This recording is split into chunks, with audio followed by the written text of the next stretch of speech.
Nandigram seat पर अनुपम दा बात करना चाहता हूं। हमने ममता बनर्जी की सीट पर बात की।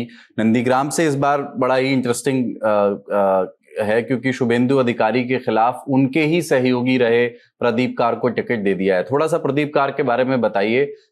ये बिल्कुल वैसा ही है कि ममता बनर्जी के सहयोगी थे शुभेंदु अधिकारी, बीजेपी ने शुभेंदु को तोड़ा और ममता के खिलाफ एक चेहरे के तौर पर खड़ा करने की कोशिश की, चुनाव में खड़ा किया, एक बार हरा भी दिया एक सीट से। और अब शुभेंदु अधिकारी के खिलाफ ममता बनर्जी ने उनके सबसे करीबी व्यक्ति को, प्रदीप कार को तोड़ा और शुभेंदु अधिकारी से उनको चुनाव मैदान में लड़ा दिया। जी, पवित्र कर दरअसल पहले टीएमसी में हुआ करते थे। 2020 में दिलीप घोष ने पवित्र कर को टीएमसी से तोड़ा और बीजेपी में ज्वाइन हुआ। लगभग 5-5.5 साल टीएमसी में काम किया पवित्र कर ने। और पवित्र कर की जो नॉमिनेशन हुआ है टीएमसी की ओर से, बहुत दिलचस्प बात यह है कि एक दिन पहले ज्वाइनिंग, मतलब उसी दिन जिस दिन उनका नाम सामने आया कि नंदीग्राम से टीएमसी पवित्र कर को शुभेंदु के खिलाफ खड़ा कर रही है, उसी दिन दोपहर में लगभग 11-12 बजे के आसपास पवित्र कर ने टीएमसी ज्वाइन की। तो ये बहुत, एक तरह से तो बहुत हड़बड़ी में लिया गया फैसला मुझे लगता है। पवित्र कर की अगर बात करें तो पहले टीएमसी में थे, फिर बीजेपी में रहे और उनका जो प्रभाव है वो नंदीग्राम में 2 ब्लॉक है, नंदीग्राम 1 जो ब्लॉक है उसमें उनका प्रभाव है, ठीक ठाक प्रभाव है। अब टीएमसी की जो सोच है, जो रणनीति है कि लोकल व्यक्ति को, जो बीजेपी में शुभेंदु के साथ रहा है, शुभेंदु की जीत में जिसकी हिस्सेदारी रही है नंदीग्राम से, उसको अगर खड़ा किया जाए तो वो काफी कमजोरियां भी जानता होगा बीजेपी की, किस तरीके से बीजेपी जीती थी, इन सब बारे में, संगठन के बारे में बहुत अच्छे से उसको मालूमात होगी। तो ये सब चीजें देखने के बाद बीजेपी की, टीएमसी की ओर से पवित्र कर को चुना गया, लेकिन ये फैसला बाद में लिया गया।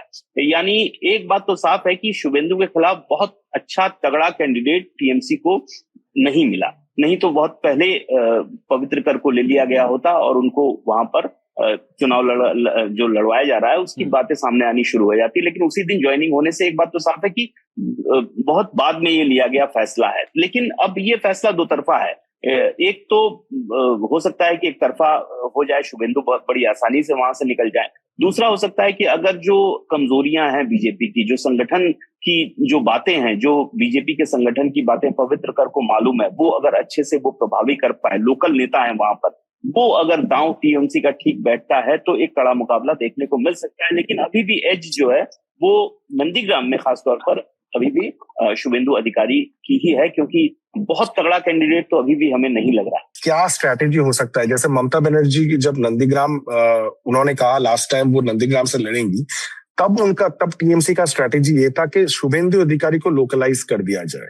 जैसा आप कह रहे हैं कि अब नंदीग्राम, अब शुभेंदु अधिकारी भवानीपुर लड़ने के लिए आ गए हैं, so that they can localise Mamata Banerjee. क्योंकि ममता बनर्जी तृणमूल की ओर से तो ये कहा जाता है कि 294 हर एक सीट पे ममता बनर्जी कैंडिडेट है।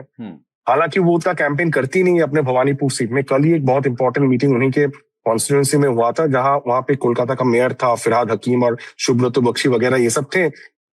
तो उन्हीं के ऊपर छोड़ दिया गया है कि वो कैंपेन करें।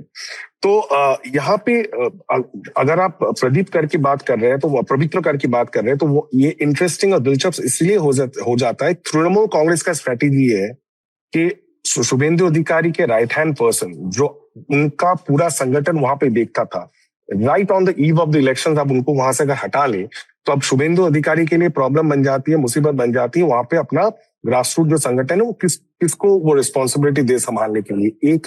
और दूसरा, शुभेंदु अधिकारी ऐसे ही अनाउंस कर चुके हैं, बीजेपी अनाउंस कर चुकी है तो भवानीपुर से लड़ेंगे, तो उनको ज्यादा एफर्ट भवानीपुर में जरूर देना पड़ेगा। क्योंकि एडवांटेज जो भी दिख रहा है ऑन पेन एंड पेपर, एक केमिस्ट्री होता है। ममता बनर्जी भवानीपुर के रेसिडेंट है, कालीघाट में रहती है, इतने साल से वहां पे राजनीति कर रही है और मुख्यमंत्री भी है, तो उनका एक जनरल पुल भी है। तो इसीलिए ज्यादा एफर्ट शुभेंदु अधिकारी को देना पड़ेगा। तो अगर इसके चक्कर में ऐसा हो सकता है कि शुभेंदु अधिकारी जिस तरह से उनको पैन बंगाल लीडर के रूप में सब जगह पे कैंपेन करने का मौका या टाइम मिला था, हो सकता है उतना उसको ना मिले इस बार। ये तृणमूल का स्ट्रैटेजी।